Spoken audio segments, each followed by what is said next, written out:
I'm here to tell the story of my son, Cullen, who was diagnosed with cannabis-induced psychosis.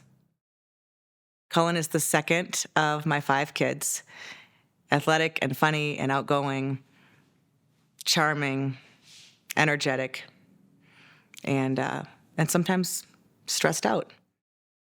Anyone who's been a teenager knows that teen years are difficult, right? And when Cullen was around 15 or 16, he ended up confiding in me later that some friends let him try a marijuana vape. And that was the beginning of what we didn't realize would be quite a few years of cannabis use and then ultimately cannabis-induced psychosis. He started using, I think, to be cool. You know, his friends were doing it. We live in Wisconsin, and cannabis isn't legal for recreational use in our state, but we live right on the border of Minnesota, and if you're 18, you can just go buy some right across the river. So it'd be easy to buy it from someone from Minnesota where it was legal.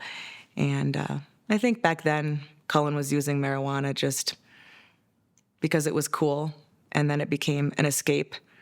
And then when high school got hard and homework wasn't fun, it was easier to just do that. I guess, I don't know. I didn't know he was doing it for the most part, until it had been quite a while, but that was how it started. I knew that Cullen was vaping marijuana, and I didn't want him to. I was really quite vehement about him stopping and even wouldn't let him stay with me if he was going to choose to do that, which was a really hard decision. But I still thought it was, just a drug addiction. I didn't start to see that something was wrong until closer to Christmas of just this last year. I started noticing Cullen just didn't seem himself anymore. He was really withdrawn. He didn't want to hang out with friends. He didn't want to go anywhere. He couldn't hold down a job. And the big, big telltale sign was he didn't even want to hang out with his siblings or with me. He didn't want to come to Christmas. He wouldn't leave his bedroom.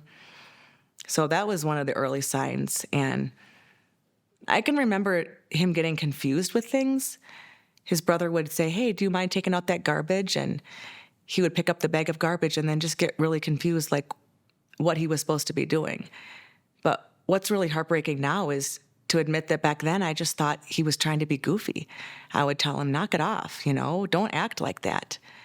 Take out the garbage. And only now do I realize he was in psychosis. His brain literally was being damaged by this THC to the point that he really didn't know what was going on. It's heartbreaking to look back. Once I started realizing this was more than just a little drug problem, once I realized something was really off, what I did was I tried to get him to go to some kind of recovery. And I quickly found that there really isn't a recovery for just using marijuana. I was told time and time again, if they're using a hard drug, they can come and detox, but with marijuana, they just need to stop using. And because I didn't realize that he was actually in psychosis, we just plowed through with boundaries and trying to get him to go to therapy, to work through his addiction, not knowing the true monster that we were up against. As it got more clear to me that truly something was very wrong, I looked at my son I looked in his eyes, and it wasn't even him anymore.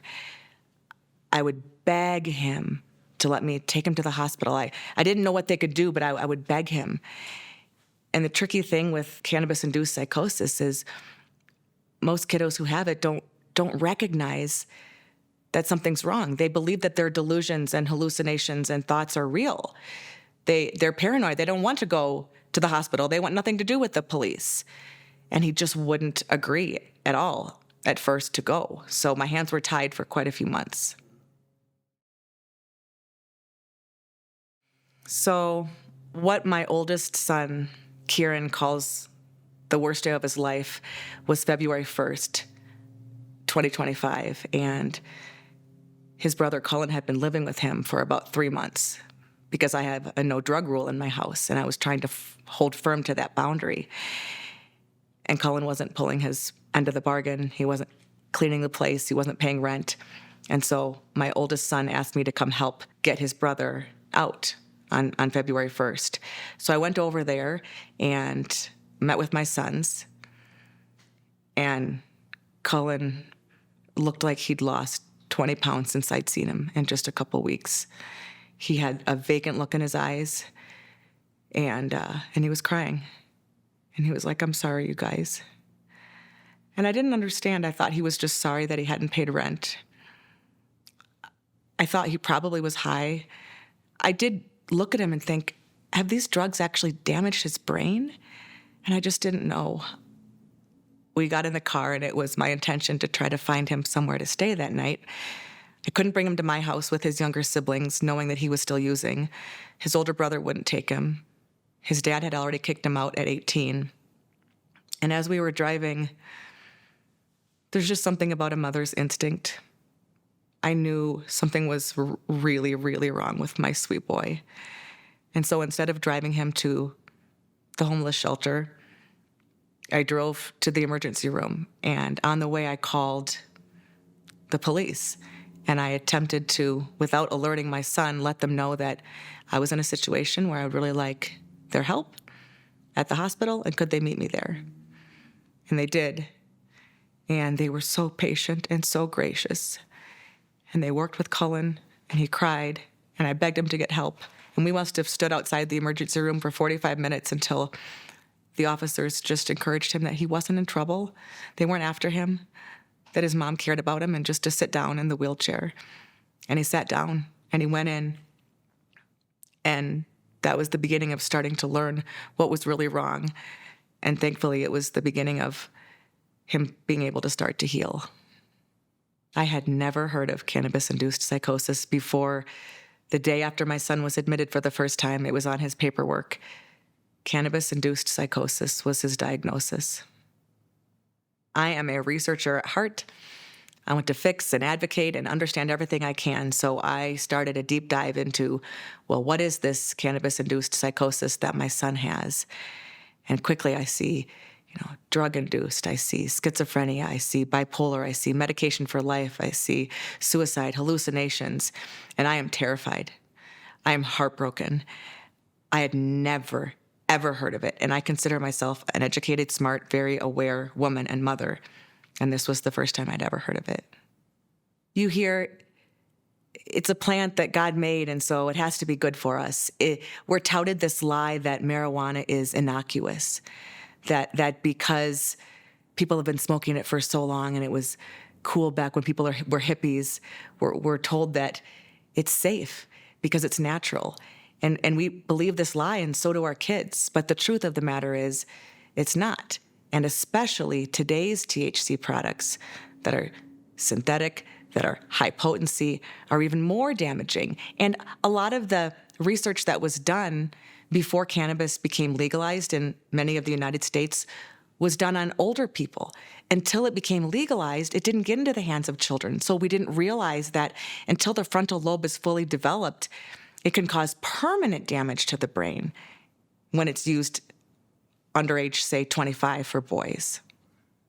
I'm still sort of in a, oh shit, now what phase. This has only been 4 months for us. And an addiction, a cannabis-induced psychosis diagnosis affects the entire family. And we are still figuring it out. Cullen has 4 siblings, 3 brothers and a sister. And we are trying to navigate loving and supporting him and understanding and being sympathetic towards what's going on with the also really understandable anger and embarrassment that his siblings feel, probably even some jealousy that now so much of my attention towards caring for him and at first navigating his medications and all of his therapy appointments, and I'm super focused on him, and he was the one who did something wrong. But really how we've navigated it as a family is trying to communicate about it and understand that, yes, initially his choice to vape THC was his. It was his choice. But quickly after that, he became a victim of the addiction for profit industry. And that's how I see him. And I tell him he's worthy, that this isn't entirely his fault, and he's not a failure, and that I'm here. And so we're navigating it one day at a time. Cullen is doing markedly well. He is 4 months sober from THC. He was on medication, obviously, early in his psychosis, and he's been able to start to wean off of some of that. He still would prefer to be alone or with me or with his siblings rather than out in public. What we're learning is there's no rush when it comes to recovering from addiction. You can't rush the brain healing. It's a slow process, but he is embracing recovery, wants to get better, and every day I see a little more of my boy coming back to me. He's stable. He hasn't had psychotic episodes in many weeks now. And I don't like to talk about the part about him coming off of his medications only because it's really risky for kids to do that when they've been medicated for a long time and they were in psychosis for a long time. But because of his age, the neuroplasticity of the brain, the short duration, relatively short that he was in psychosis, he was able to get stable, and then the medications did not agree with him, and so they tapered him off, and he's actually doing markedly well off of them. I don't like to talk a ton about that just because in this diagnosis, most kids really do need to stay on them. You know what I mean? So I get sensitive about that part for other kids, but he's doing great. And we don't know what the future holds. It's been said that you don't ever truly recover from addiction, that the addiction can be arrested, but it's a day-by-day struggle. Addiction is a beast. And especially when you look at the brain actually having been damaged while it's still being formed, we're just taking it day by day. The most important thing that parents should know is that marijuana is not safe for teenagers. I don't want you to think what I did, which is it's a phase, they'll smoke for a little bit and grow out of it. If you suspect your teenager is smoking or vaping THC or using gummies or any kind of marijuana products, intervene. Please don't turn a blind eye to it and think it's not that bad. It could be worse. As you've heard from other parents in this documentary, it's actually almost impossible to get worse from what some of these parents have experienced. So marijuana isn't an innocuous, safe drug for the developing brain.